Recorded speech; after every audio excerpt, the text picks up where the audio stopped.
The saving grace of this whole situation is that we're all in it together, you know? On the other hand, it's like, since we're all in this together, there's no excuse for just me to be this lazy bum. But also, there's a lot of explanation as to why one is a lazy bum during this quarantine.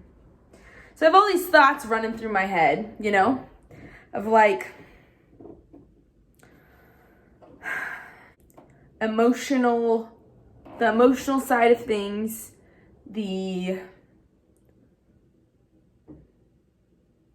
how it all started with this whole quarantining and working from home and the state I was in when that happened. The state I'm in now. And the state I was in before this all happened. Before this all happened, I think I was in one of the better shapes of my adult, young, spry life. And I'm just trying to get back there. Back and better than ever. Because I was on fire. And that makes me think, okay, what was I doing then that I'm not doing now that I need to do to get back there, you know? Like, what was I doing then that's different from now? A lot of things. I was moving around, not living in this room, working in this room.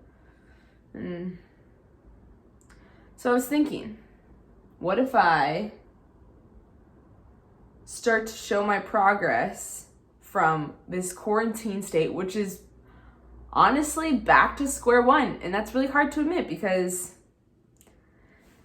it sounds really prideful, but it's like, let's say you start here and then you progress to here, and people up here, when you're up here, people are complimenting you and noticing you, but then you regress to back here and your pride comes out down here because you're like, the prideful version of you is like, I was here, but now I'm here and nobody's gonna notice me down here.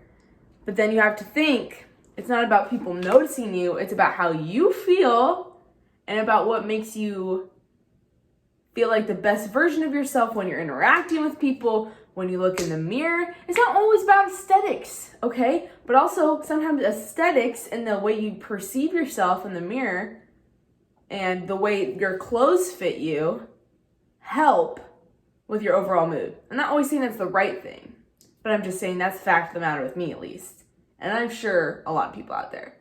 So again, back to square one. What was I doing back then that I'm not doing now that I need to kickstart in order to get back into my groove? So I was moving. I'm just verbally processing what's going on up here, okay? So I was moving throughout the day. I was teaching classes. I was literally moving and being awake from like 4:30 in the morning to like, I'd get home at like 8 o'clock at night, maybe some days, depending on the day.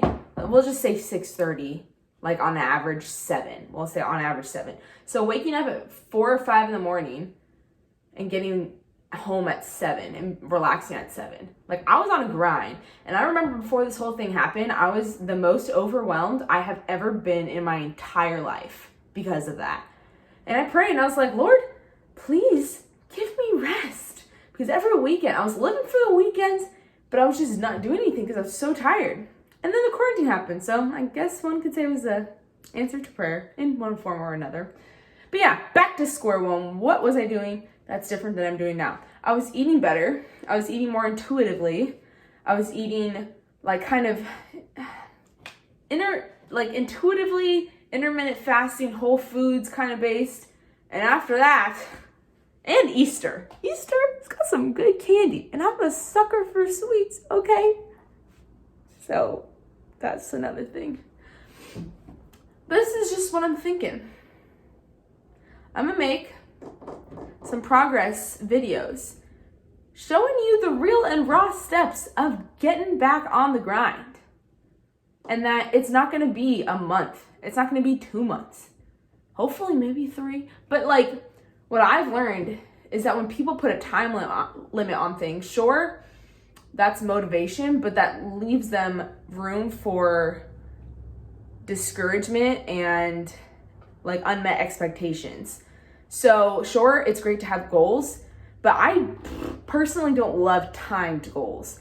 If it's like, oh, training for half a marathon, sure, because there's like a date when that race happens and you have to train in order to achieve that. But when it comes to like internal goals, I don't love putting time limits on it, because then if it doesn't happen, you're like, well, I'm gonna give up. And then you self-sabotage, okay? Nobody loves self-sabotage, even though we do it all the time.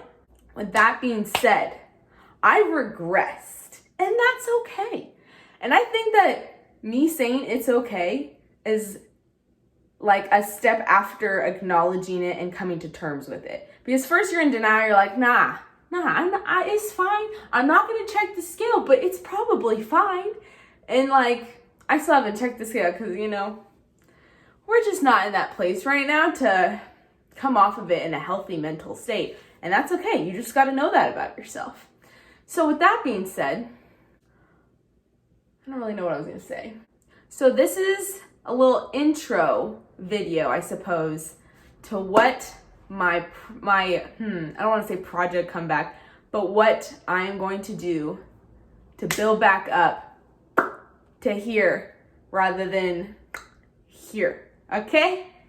So join me on this journey, and like, subscribe, comment down below if you're in the same boat, and if you want to do this with me. Okay? We're gonna get it. Okay? So yeah, something I'm gonna change is waking up before my responsibilities start. So in other words, if I'm training a client at 7, I'm not gonna wake up at 6:30, put my hair in a bun, wash my face, you know, and say, hi, good morning, how are you? Okay, I'm gonna wake up at like 5:30, so I have some time to relax, do my devotionals, have a cup of coffee, enjoy my morning, you know? So that's what I'm gonna do. Eat better, eat foods that fuel me, because your girl has a messed up stomach, okay? And foods that fuel her are healthy foods. And foods that do not fuel her are pretty much everything else. So my body is directly correlated to, like, foods that go in my body will tell me if they're healthy or not, or if they're going to fuel me or not, because I have a sensitive stomach. Like, you could eat a cup of ice cream and you'd be like, yeah, maybe it didn't fuel me, but I'm not feeling like trash. For me, it will directly correlate, if you know what I mean. Okay?